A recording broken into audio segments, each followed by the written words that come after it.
going. I'm Jane Stein, Executive Director of University Performing Arts. Some of you have never been in the Shea Center, but I hope you will change that before you leave William Paterson.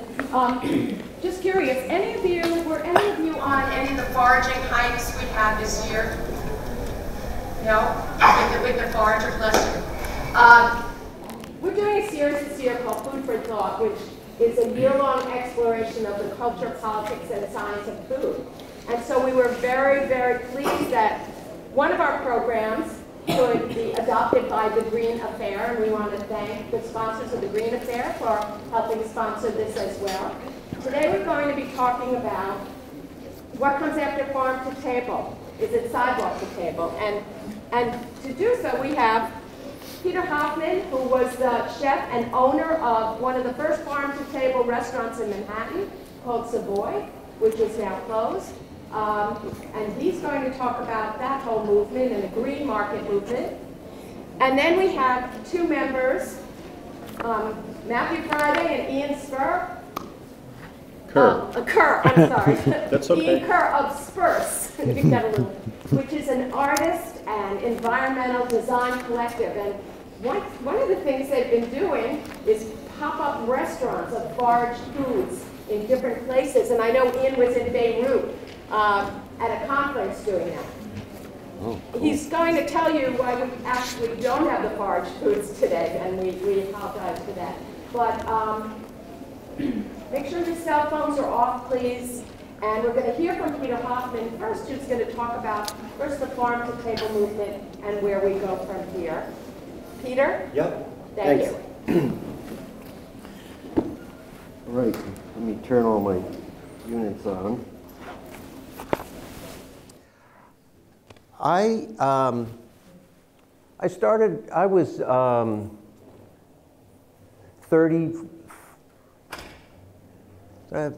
34, I think. I'd been working as a cook. I started out kind of working in haute cuisine, high-end French restaurants.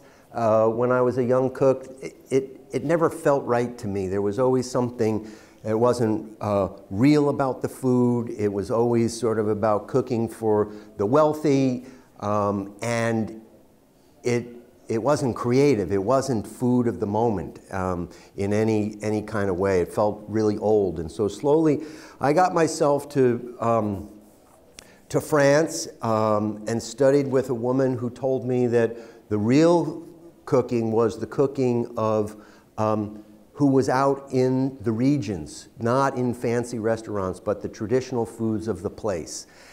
Because people were cooking what was growing in the place where they were living. And they were probably more, originally, the food was in a certain way, or their economy, their living was more subsistence. So they didn't have lots of money to buy food from far away. They grew their own food and they cooked what was in season. And so things that we look at today about people who are saying that they're cooking seasonally or that they're foraging, and these things seem like new ideas, they're really very old ideas, and they grow out of being right here and being as self-sufficient as people could be. And so she inspired me. This woman named Madeline Kamen, written some wonderful cookbooks, and she inspired me to go traveling, looking for the regional foods of France and Italy. And so that changed me. And when I came back to New York, I started looking for places that were either cooking food of regional places of Europe, and then shortly thereafter I realized that we could do that here. And so there were chefs, a few chefs, who were on to the same idea and said, let's, instead of flying fancy fish in from Europe, the very best fish is what we can get right here in our local waters, or the best strawberries are ones that are grown here if they're done thoughtfully and with care and for taste and not just for mass production, things like that. And so that's what I pursued. I was doing that before I had my own restaurant, but in opening my restaurant, I knew that that's sort of what the food was going to all be about. It was sort of like what's growing in our region, and letting the menu change. And so in that way, I also was, you know, I was always kind of a rebel in certain ways. I wanted to, I didn't want to just cook the straight and narrow. I wanted my cooking to be an improvisation. I wanted our cooking and what we presented people to be a piece of artistry or composition, as Ian and Matt will talk about in some of their work. The idea that our lives don't necessarily have to be prescribed, but rather a journey. And so that when we're out cooking and letting the menu change because of what's available, it leads us instead of us leading it. And that's you know, these are kind of funny political and social times where a lot of people are feeling that their lives and their choices are being narrowed. And my goal as a human and as a cook is to broaden it, is to broaden the possibilities and the perspective. And so the way we do that is through exploration, whether that's exploration of other cuisines or other ingredients, and increasing our skill set. And when I say skill set, I don't just mean that I'm a really good cook and I can cut with a knife or make sauces nicely, but it has to do with sort of what's the broadest way that we can think about what does it mean to be a cook or someone living in a house or an apartment or as a human being. And so that if I make my own bread or I make my own pickles or I go out and I find some wild foods, these make me a broader, richer human. And so again, sort of like coming out of that haute cuisine world of French chefs, they would just pick up the telephone, and this is still happening today in lots of restaurants. They would pick up the telephone and order it in. And it was whatever. I mean, they cared. If there was a better fish purveyor or less good purveyor, they'd complain if it came in not so great. But the idea of what's the definition of a cook was far more limited. And I started to view myself as that the definition of a cook, a really good cook or a good chef, that you had to get outside the realm of the walls of the kitchen. And so in that way, we were foragers. Not necessarily foragers in the way that Ian and Matt are talking about, in terms of going out into the world, the natural world, to find wild-grown foods. But we were foragers in finding a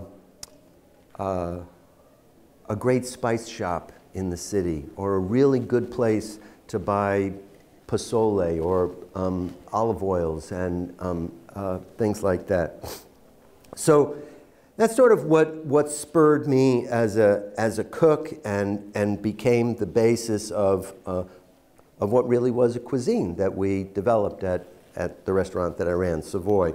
And as Jane said, I shopped a lot at the farmers market that is still in Union Square, where farmers from the region, from New Jersey, Pennsylvania, New York, bring what they've grown into New York City to connect the city with the rural area. Now, in preparing for this, this conversation today, Ian and Matt sent me something that they wrote that they're going to share in a few minutes. But what I found very interesting about their work is it reminded me a lot of a document that an important writer, thinker in the food movement, a man named Wendell Berry, who's a farmer in Kentucky, wrote in 1989 called The Pleasures of Eating. And in it, he really sort of laid out, for the first time with incredible clarity for many of us in the food world, what was going on, what was wrong with the industrial food supply, and what it was that we were engaged in trying to do something different. And he says, he opens, and this gets quoted a lot, he opens by saying that eating is an agricultural act. It ends the annual drama of the food economy that begins with planting and birth. So he sort of like says, you know, it's all connected. We need to look at that and think about it, and so that what we're, come on in, that what we're eating and what we're buying as consumers is connected to all the choices that are being made back in terms of how food is processed and how it's grown and how the water is treated and what chemicals are put on it, how it's processed, things like that. And he's also suggesting that the industrial food supply is trying to take us to a place where we're more passive, so that we're not cooking for ourselves. They're trying to sell us pre-cooked food, processed foods, not just because it's easy, but they get to control the entire production, and so that we're no longer actively involved in it. And he thinks that that's not just dangerous for our bodies or dangerous for the planet, but it's dangerous for our minds, right? That there's political control that we give up when we give up how our food is processed, or that we become passive in that way. He says our kitchens resemble filling stations, and that we go there just for minimal and perfunctory and fast, that cooking itself is no longer recreation.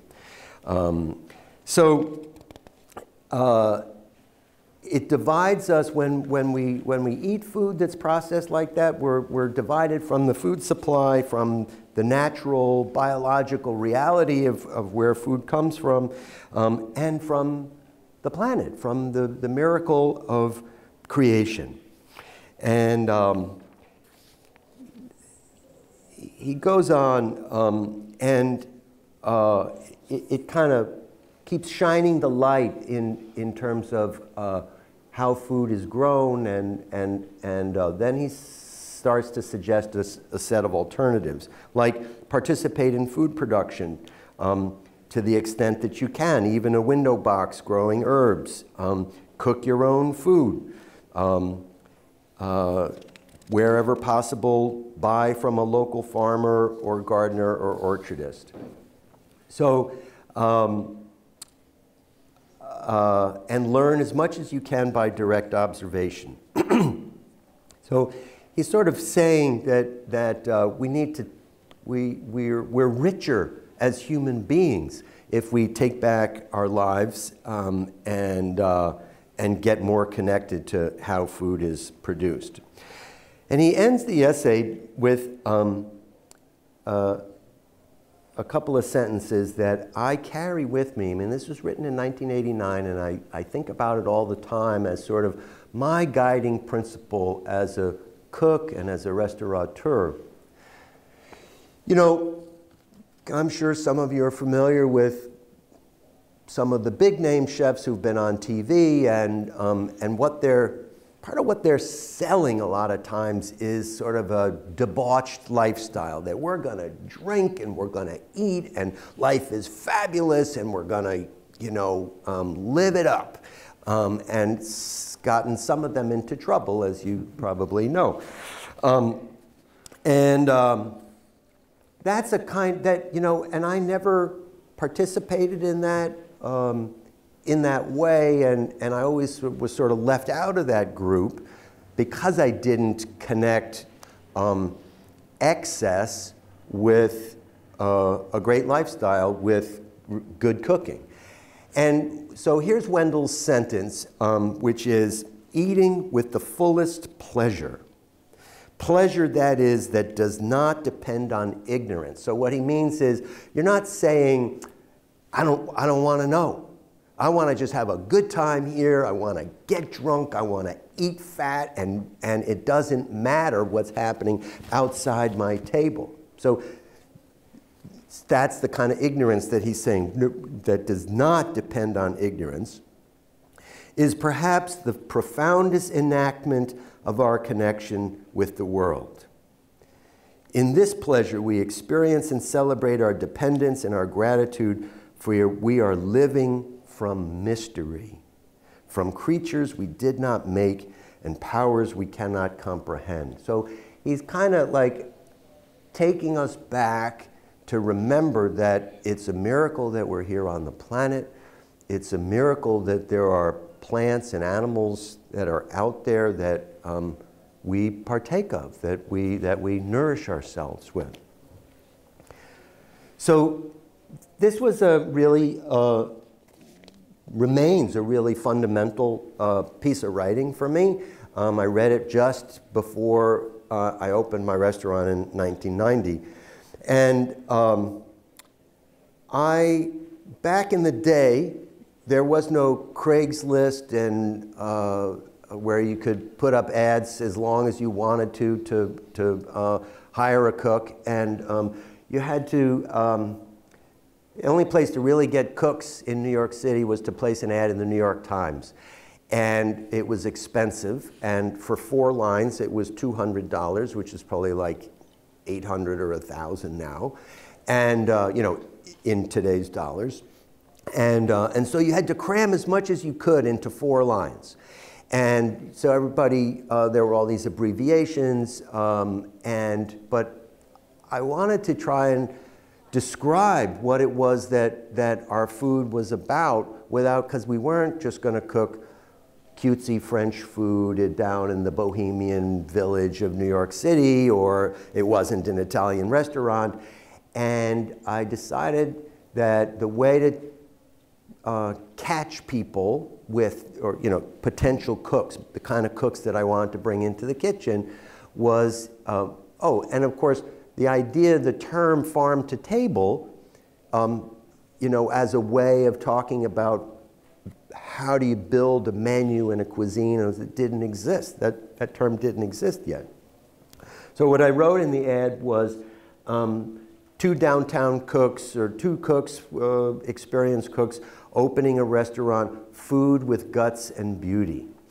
And I thought you'd appreciate that, you know, that it's sort of like, so the guts and the beauty is both guts as in being bold and forceful, but guts also in terms of like, we're not afraid to say we're willing to cook with whole animals, to touch all the parts, to share with the sacrifice, right, of taking a life and then cooking it and honoring it by serving every part of it. And the beauty was, again, not to was to say that the food is beautiful and it's natural and it's not overly, I mean, in this case, it could have been anything, but not over manipulating it was important to me. So Food with Guts and Beauty was the original ad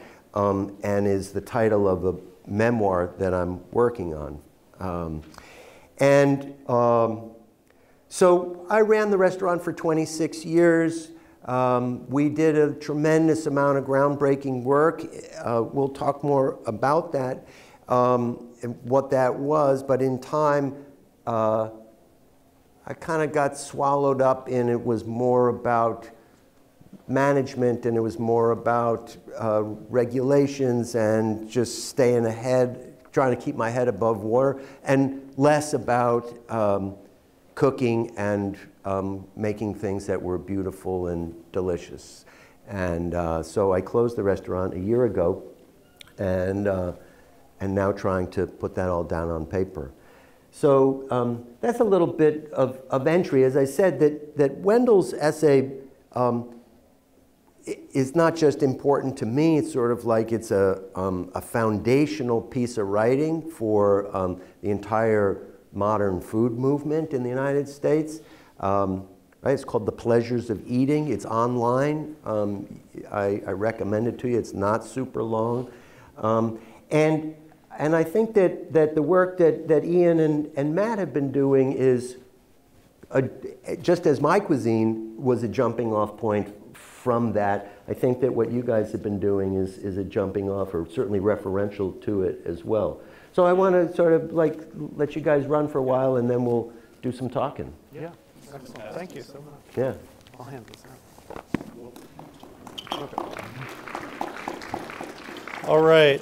I'm just going to stand over here because I want to push a couple slides.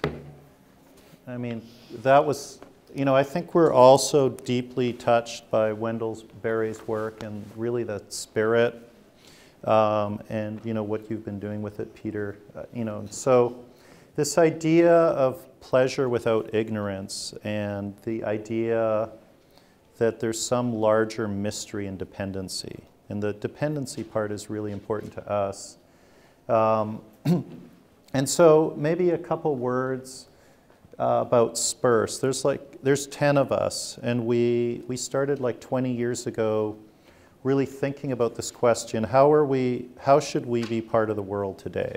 What needs to be done to make the world work? And a lot of it, that led us to food.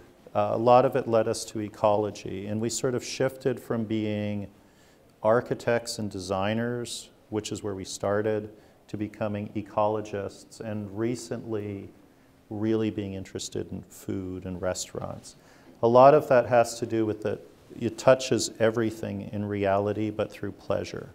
It doesn't, you know, where a lot of environmentalism is like, don't do this, don't do that. The best thing humans could do would be to just jump off the planet and die. And there's like a kind of underlying, there's a small component, it's not all of it, but there's this idea of don't do things. But there's something so wonderful about food where it's, let's celebrate being together. Let's celebrate this tomato, this plant, this moment. And so for us, that was really important, and that it could get at things. It could really get deeply at things. So we did a bunch of these pop-up restaurants over the last 10 years. And during that, we started to collect like vernacular cookbooks. Cookbooks just made by the local women's auxiliary of the fire department in small town. We went to a lot of archives, and we got really old recipes that you know, people just wrote. And so one of our members, Petya, she started getting really interested in indigenous and subsistence cultures cookbooks. They really don't exist. And she got a hold of this book on your left called the Eskimo Cookbook, prepared by students of the Shishmaref Day School in Shishmaref, Alaska. So that's that little star on the second one. It's a place that's only going to exist for another 5 years, and then global warming will make it go under the ocean. It's where the land bridge, the center of the land bridge, as humans migrated from Africa through Asia into North America. So it's got really interesting, deep, complex histories for over 20,000 years. You can't get there unless you, there's no roads. So it's plane, dog sled, sailboat, something. So we found these books, and they were astonishing. They're really astonishing books. And I want to show you this recipe, because this recipe sort of changed our lives. So this is pretty much the first page of that book on the right. You open it, it's Fermented Walrus. So this is exactly this kind of guts that you're talking about, and beauty. So, and what I want you guys to notice is that everything we think is central to cooking isn't central to this. So you hunt the walrus. So the recipe starts in the environment. It doesn't start in a kitchen. It doesn't start by shopping well, as you were saying. It starts by assuming you're just part of that world. You kill an animal. You cut it up into giant slabs, 2 feet by 2 feet. You dig a hole pretty much where you kill this thing. You dig a hole 5 feet into the ground, and you stack the slabs of meat in it. You cover it back over. You put a stick there, so when the snow rises and falls, you'll know where it is. And then you come back a year later. You dig it up, and you take your axe out that you use to chop the hole in the ground, and you cut a piece off, and you eat it. So, I mean, for us, before even the experience of eating this fermented walrus, just this very idea that the environment is making your food. The environment is your food. You are your environment. So, you know, when we talk about farm to table, you know, once you see a kind of recipe like this, you realize that there's a world before the farm and there's an environment after the farm that we really should think of food as part of. And in fact, before something is food, it has to become that. So the world doesn't contain food, we make it food, right? There's a walrus that's quite happy with its life. It's only much later, as like Wendell Berry says, when it shows up in a farmer's market or it shows up on your table, it's really food. But before that, it's like a thriving ecosystem. So we got invited to go to Alaska maybe a year after we found these books. And this was this interesting opportunity where they wanted to send like sort of environmental artists to all these small towns, so not just to the big places. So we said, well, we want to go to Shishmaref, you know. And we managed to go to Nome, which is the next time over because it was the middle of winter and you couldn't actually get into Shishmaref. So we went to Nome, and we immediately, we met, you know, with all sorts of people, and we said, you know, like, we'd love to try either to like hunt walrus or to taste fermented walrus. And so what was remarkable is the fermented walrus, like, so getting into this idea of like fancy food, the fanciest food. So the fanciest restaurant you could say in the world, the most, or the groundbreaking one that invented, say, molecular gastronomy is El Bulli. I don't know if you guys are familiar with El Bulli, but they transformed food from something you cook in pans and pots to this highly experimental, using all sorts of techniques and systems from science to radically transform these ingredients in surprising ways. So what looked like an olive is in fact an emulsified skin of olive juice that dissolves in your mouth, and you know, there'll be clouds and gases and crystals and popping. But so we tried this fermented walrus, and so this is another astonishing thing. For the peoples of the Arctic, they live in the cold, so the cold is just what they consider pleasure to be. Like if you lived close to the equator, you'd consider heat to be pleasure and wonderment. And if you live in Vancouver like me, you think rain is the greatest thing possible. So they eat most of their food cold and most of it frozen. The great delicacies in their cuisine are frozen. So fermented walrus comes frozen, and it's like a slab of fat and a slab of meat. And you put it in your tongue, and it gets back to this idea of mystery, because if the food isn't heated up, there's no aroma. So you don't know what you're going to eat, what it'll taste like, till it starts to dissolve in your tongue, and the smell goes up the back of your nose and into your nose. So you put it in your tongue and it starts to dissolve. And the fermented parts have got little bubbles of frozen gas in the fat. And they start to pop. So you're tasting this thing that's popping and fizzing. And there's like tss, poof, in your mouth. And so it was like, you know, in our minds it was like El Bulli has like nothing on these supposedly simple people who've been in North America for 20,000 years experimenting with food, bacteria, environments, and transformation. And so we were just blown away. Long story fast, you know, we weren't really interested in reproducing some kind of indigenous cuisine. But really, when we came back from Alaska, we realized, you know, in this kind of Wendell Berry sense, that we have to go deeper. We have to rethink everything we thought about food, and it has to begin right under our feet. It can't begin in a market. It can't begin in our kitchens. We have to start with where we are. And food, you know, we have to think about the exact place we are. So like, what's outside the door of this building?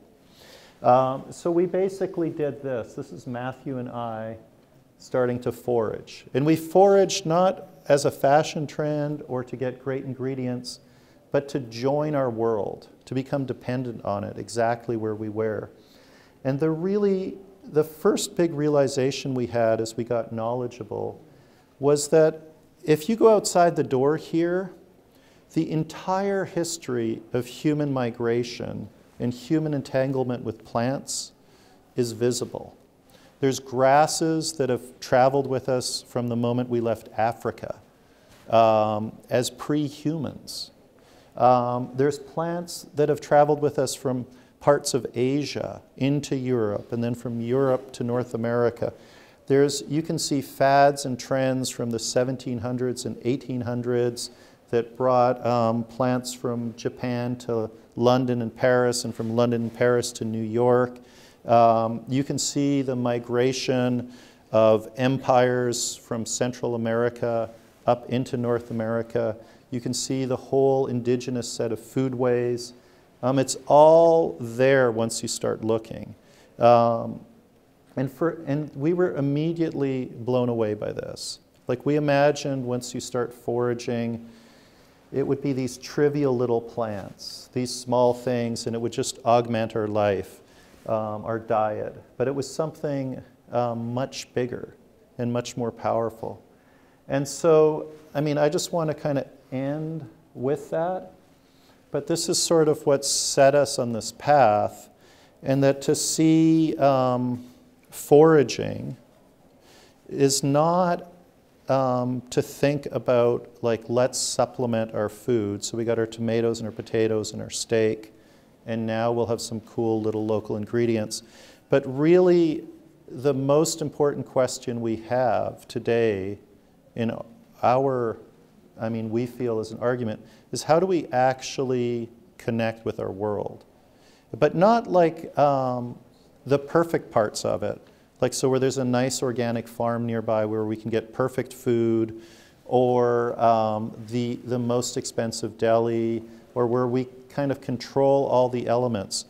But where we start by just going outside and picking something, like picking the first dandelion and saying, as we eat it, you know, whatever happened to it is happening to us. The history of poisoning it or disturbing it or working with it. And so now, you know, we need to be responsible for it if we want to actually be healthy ourselves. But we've invented a kind of food system, including the organic one and the farm-to-table, that allows most of our world to be poisoned while keeping certain parts like healthy for food, especially for the wealthy, and then other parts pure and perfect as nature. And then we live in these urban areas that are neither, that are disasters. And then it's okay that most people get food that's a disaster, and that we imagine our greatest virtue as being independent, that we can choose anything, we can do anything. But rather, I mean, our sense from getting here was really this idea of the mystery and dependence that Wendell Berry's talking about has to begin for us too, and it has to begin like right here. And so the idea of sidewalk to table isn't to replace all your food with a bunch of weeds, but to just say, how do we actually put that mystery and dependence at the center of our lives wherever we are?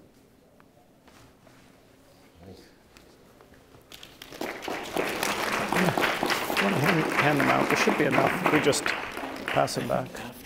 Afterwards, sure, yeah. Do you want to just start the conversation?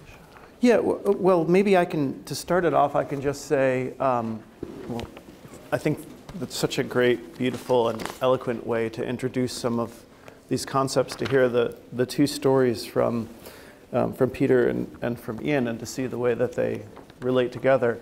We have a short document here called 10 Theses on Eating, 10 Theses on Eating and Beauty, that will circulate later. And I did want to mention that the story Ian is relating to you about traveling to Shishmaref is recorded in a book called Your Sidewalk that we have for sale over in the fair section. Here it is right here, pretty little cover. And it's also, you can find it online at eatyoursidewalk.com. And we also have posters and then a pamphlet that condenses the sort of philosophical insights from this experiment. And it's filled with a number of other, I think, really evocative and exciting travel stories, not just to remote places like Shishmaref, but to places like the Bronx and Detroit and upstate New York and New Jersey, where we're meeting with communities that are practicing subsistence foraging, in some cases because they're looking for alternative sources for food, but in many cases just because out of a sheer sense of delight and pleasure in finding what's edible in your immediate local community. So there's a lot of stories and recipes and practical advice that's in the book. Maybe as a way to kick off a conversation, because I know our time's limited, I just wanted to say that I think one of the things that we share in our discussion here is this idea that food isn't a product, right? Food isn't even a thing. To think of food as a thing is already isolating it from all of the systems and practices that are producing it. Food is an environment, it's a whole system, and really we should talk about fooding as a verb, as an act of doing. So every time you're eating, it's never a passive, neutral, apolitical act. It's always profoundly engaged in all of those systems, from politics to pleasure to social histories. So food never comes to us as just a product, and I think that's one thing Peter was really stressing with the Wendell Berry quote, that there's a whole bunch of systems and histories and cultural practices that are producing it. Wendell Berry said eating is an agricultural act, and we'd go to add that it's even more than that, because of course agriculture as it's traditionally been practiced relies on a relatively fixed community and people that act as farmers. And for the roughly, humans in our current state as Homo sapiens have been around about 90,000 years. Upright human animals have been around about 2.5 million years. But only very recently have we settled and practiced sort of sedentary agricultural communities. And before that, our entire history has been based on subsistence, hunting, gathering, foraging practices. So there's a lot of other ways one can go about eating. And we're not proposing, as Ian was saying, that foraging is a solution to feeding everyone or to world hunger or to anything, but it's the beginning steps to sensitizing you to your immediate environment outside, right? To learn the initial, like, what are the plants and their histories and how did they interact with the other systems that are out here? Why am I seeing so many deer? Why are there so few hickory trees? Are these two things interrelated, as they actually are? What would it mean to intervene into the system, perhaps by hunting deer? Might that be, what would that ecological act, have upon my immediate environment?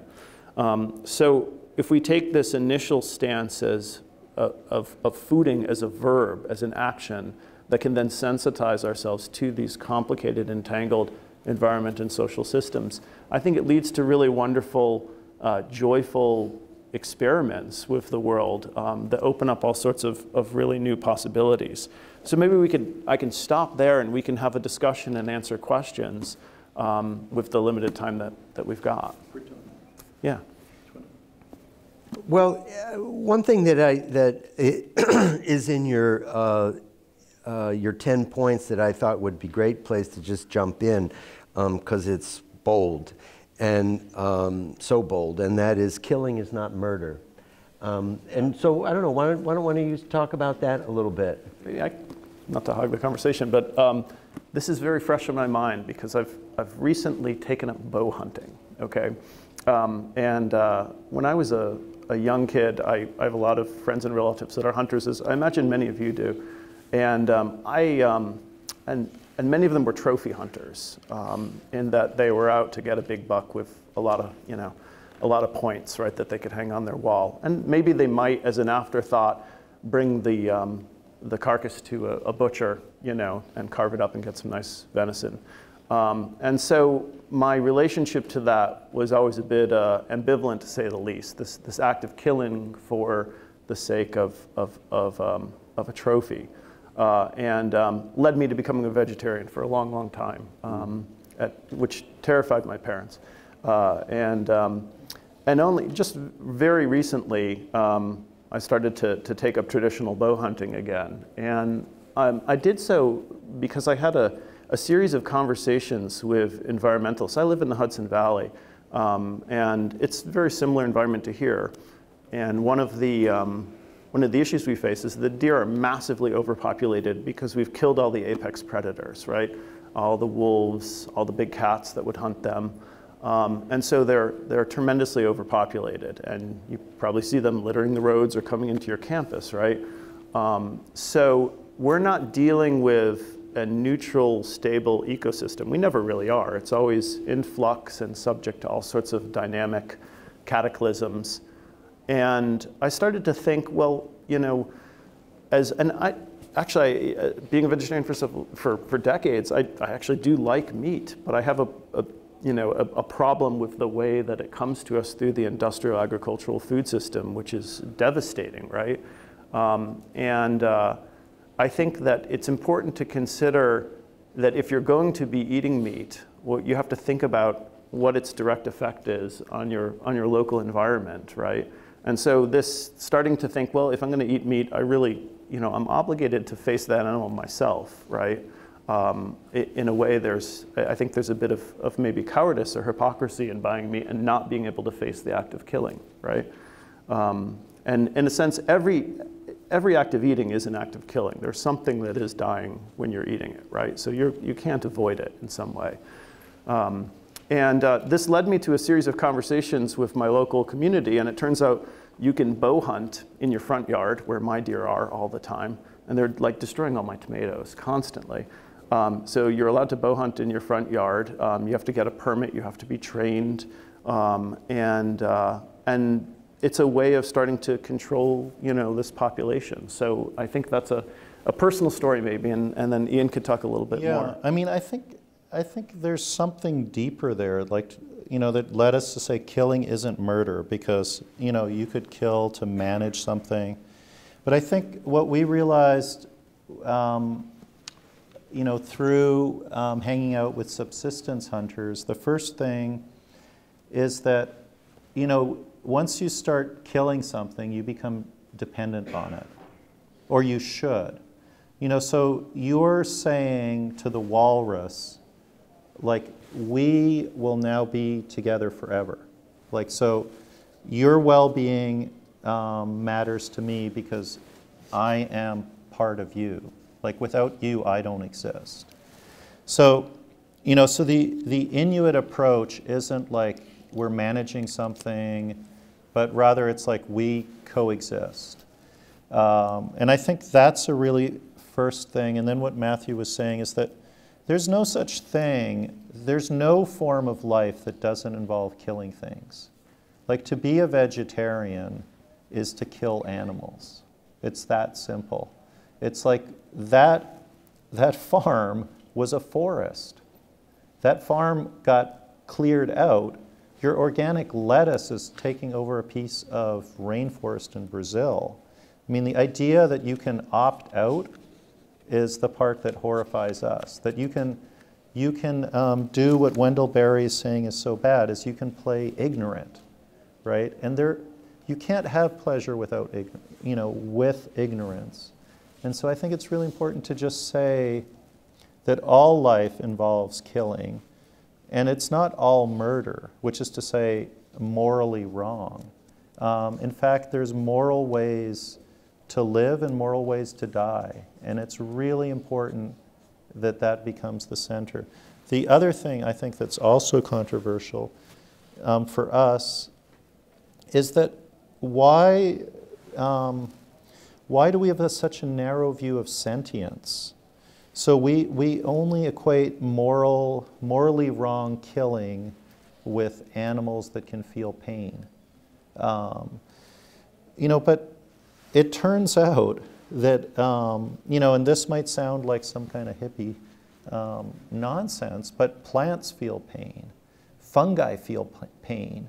And it turns out they're sentient, which is to say they're communicating with each other, they're responding in independent and improvisatory ways.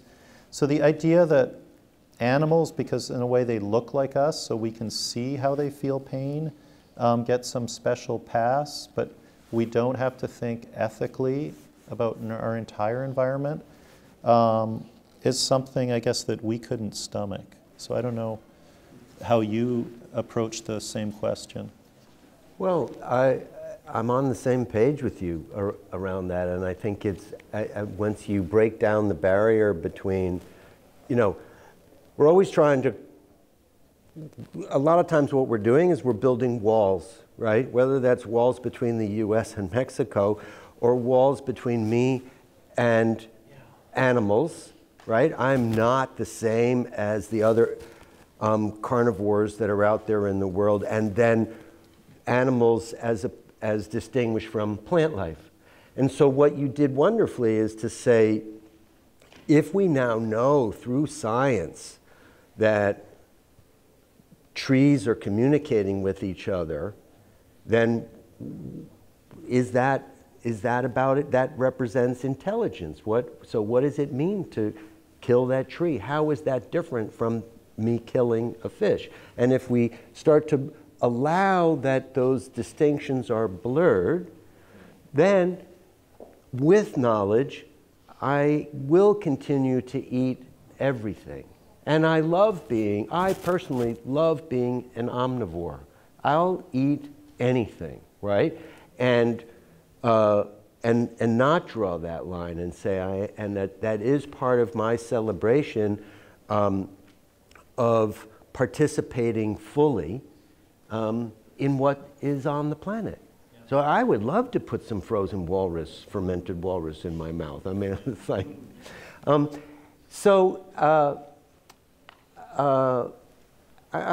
think that's really wonderful to remember and to look at when, as you said, when people are, I'm a vegetarian, or I'm a vegetarian and I eat fish, I'm a vegetarian and I don't eat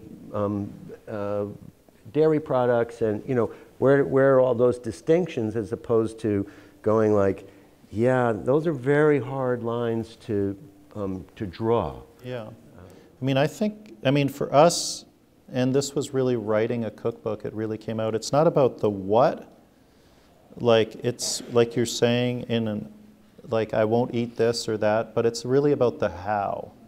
And eating has to be how we co-shape this planet better. It's not about saying I won't eat this animal or that animal, this tree or this plant. We have to face, and this is about composition. It's like Wendell Berry said, like, if you start eating this plant, these fields grow, and these farmers get paid this way, and these poisons get put down.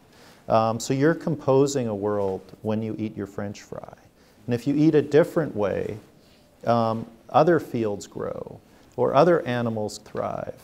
And it's about joining and co-composing, and really seeing that whole thing. And I think, what chefs can do really well is sort of lead the way in making that visible. And I think that's what you really were doing with Savoy. It is, and I just, you know, it's just like, this document that you guys wrote is, you know, I mean, I'll give you some examples, but it's just like, it's so much a distillation of what I was about and what I was doing without knowing that I was working on all the things that you wrote about.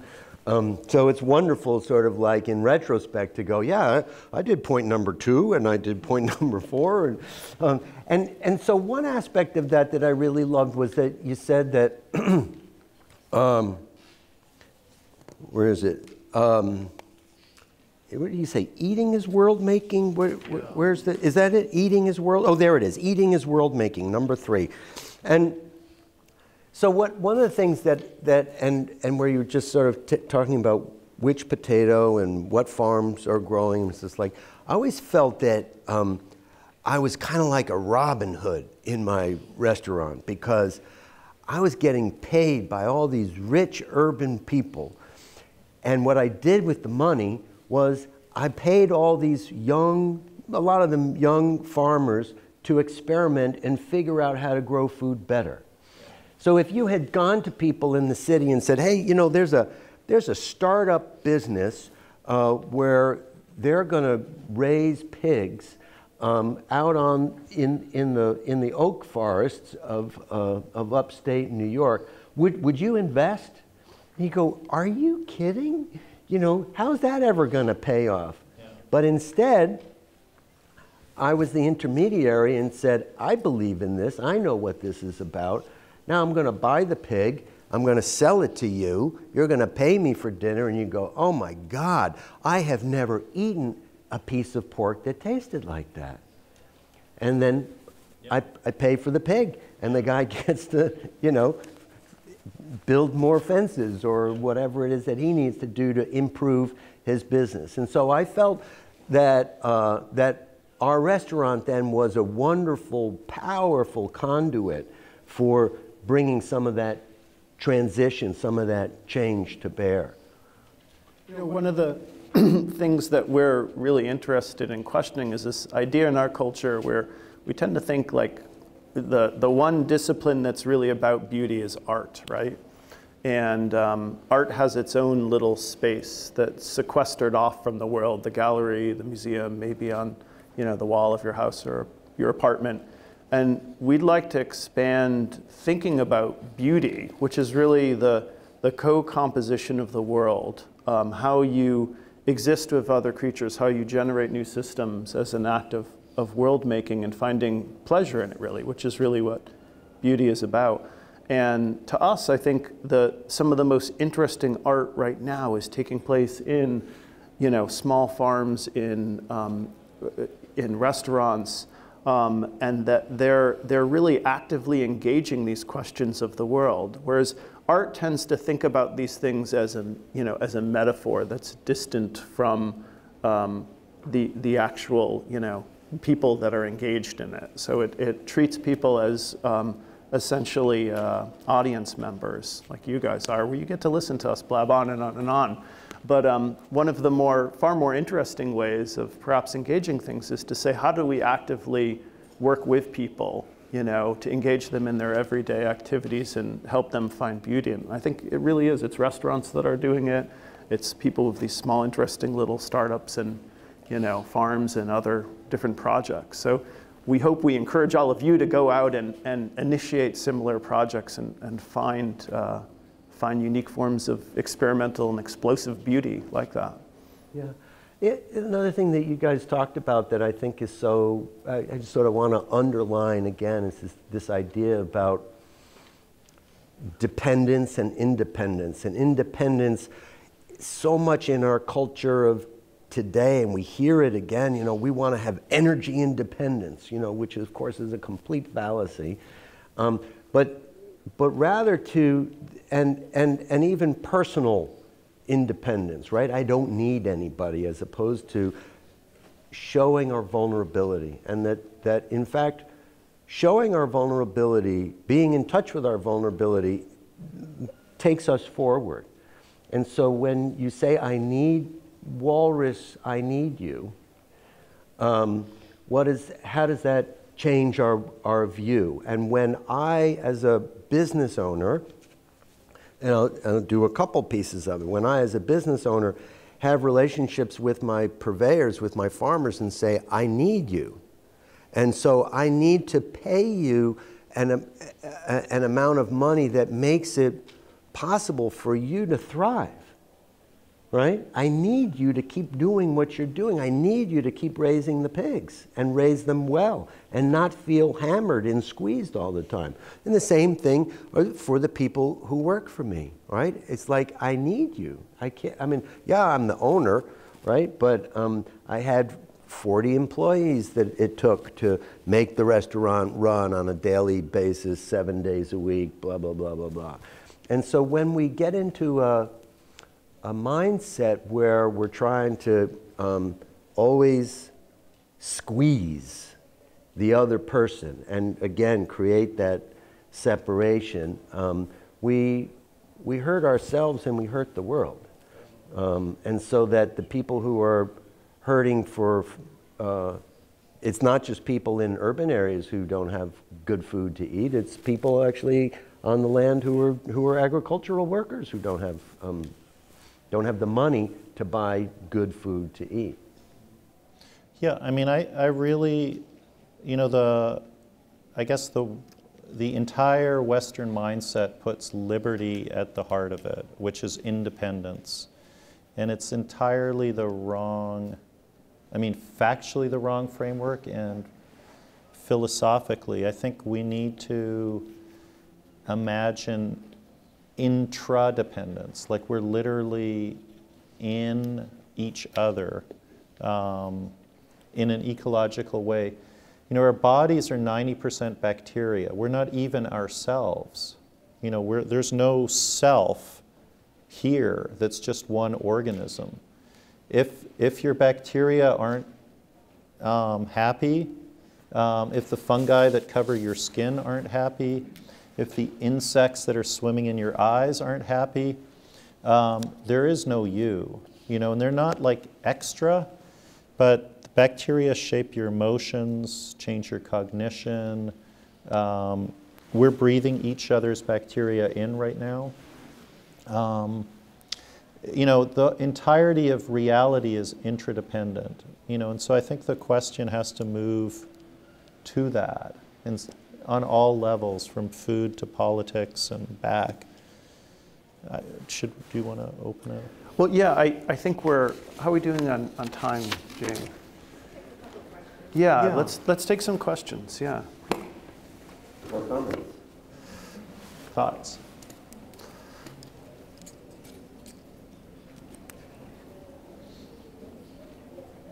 Don't be shy. Anyone have a recipe or a food story that you'd like to share that's particularly interesting or exciting? Do any of you forage? Do any of your parents forage? Hunt? Who forages? Somebody raise. Oh, there's someone in the back. What do you forage? A lot of different things. I buy leaves from my backyard personally. Wild berries that I find growing anywhere I find them. Yeah, you know, one of the I think maybe my first experience foraging was somewhere near the beach when I was a kid with my mom, and pointing out that there were blackberries to be had, and one of the things I want to say about foraging, and you know, there's lots of important philosophical reasons and the connection to the planet and all that Matt and Ian have been talking about. But first of all, there's the amazing discovery that food doesn't come from the supermarket; it's out there, right? And there's something really extraordinary about the fact that it's free, that these calories, this pleasure, this bowl of berries no money changed hands, right? And I kind of get it, like, if you ever, like, I don't know, what do you do sometimes that happens for free? You know, it's just like you slip through the turnstile, I don't know, you know, because you know, some wonderful serendipitous moment where you get to go into a movie for free because the guy wasn't looking and slipped. And so, like, foraging is the same kind of thing. Yeah. There's no economics associated with it. Nobody had to work for minimum wage to get the money to do the exchange. It's like, it's free. To say something too about purslane you had mentioned, which is, it's a dense mat it's a succulent plant that grows in a dense mat that loves to spread out from the ground, especially in cracks and sidewalks and concrete. It's all over out here, we saw it earlier. So it's got the highest omega-3 fatty acids of any plant in the entire world. So it's incredibly healthy for you. Super high in like all those things called vitamins. And it's really tasty. And it goes for, I think, is it $8.99 a pound in the supermarket? And there's this... Yeah, another pleasure is like the joy of like eating something for free that you see some Ponzi wanker paying $10 for. Yeah. Beating the system. Right, Yeah. right. You can get like the best microgreen, like hand-selected salad that you'd pay, you know, I don't know if this sub here sells it, but you'd pay an exorbitant amount for. You could just get it like in a half an hour walking outside, and it's going to taste better. There's a, yeah. I wanted to comment on your raspberries. I'm a huge picker of raspberries and whatever I find. I was in the park and I was picking raspberries and blackberries, and a person came up to me and asked me if they were real, if I could really eat those. And I just was astonished that I'm like, yes, here, have some, try them. And they wouldn't try them because they were like, well, how can you pick something that's wild and eat it? And it just stuck with me. And now I take my family, and every year we go to the side of the road and we just pick bags and bags of raspberries, and I freeze them and we make things out of them. And it's just this feeling of like accomplishment, but like, wow, look what we found. That's the discovery of doing it, and something so cool that we can enjoy. We get asked that a lot, like that question, can you eat it? And then like the next question is like, how do you know it's safe? But then people will happily go to ShopRite and pick up an apple or a bag of something, you know, and it turns out now all our grain is sprayed with Roundup right before it's harvested. And so like, how do you know that's safe? You know, and you could actually care for that raspberry bush and make, you know, and yeah, it's very interesting. There was another hand I saw. In the early 70s, I was in archaeological field school in the Illinois River Valley, and one day we had this nature picnic, and we gathered persimmons and made persimmon bread. We had acorn pancakes. We had a drink made out of sumac. We dug up duck potatoes, which was very labor intensive, but we roasted them on an open fire. And nobody said, is this stuff safe to eat? It was like, wow, isn't this great? This is probably what the Indians were eating, you know, 6,000 years ago.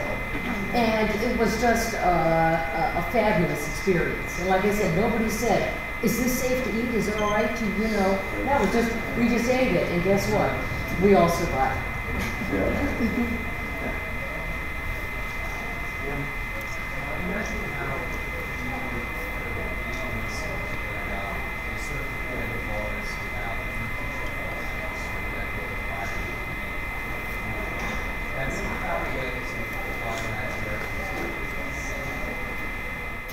Yeah, I mean, I think the closest is things like fermentation, which is what that is. It's like you can directly do, you know, by just letting things ferment, they'll cook and transform. You know, I mean, fermentation's really interesting in that way that it's like using livingness to cook itself. So not necessarily like heat to transform, but livingness to cook. And you know, and so that was like a really, I mean, big insight for us that heat doesn't need to be the center of the kitchen or cooking, but these other processes could. And that in fact, there's thousands of them, you know, and so like cheese making is a type of transformation, you know, all of those processes, beers and alcohols and wines, you know, so I mean that would be the first place I'd say.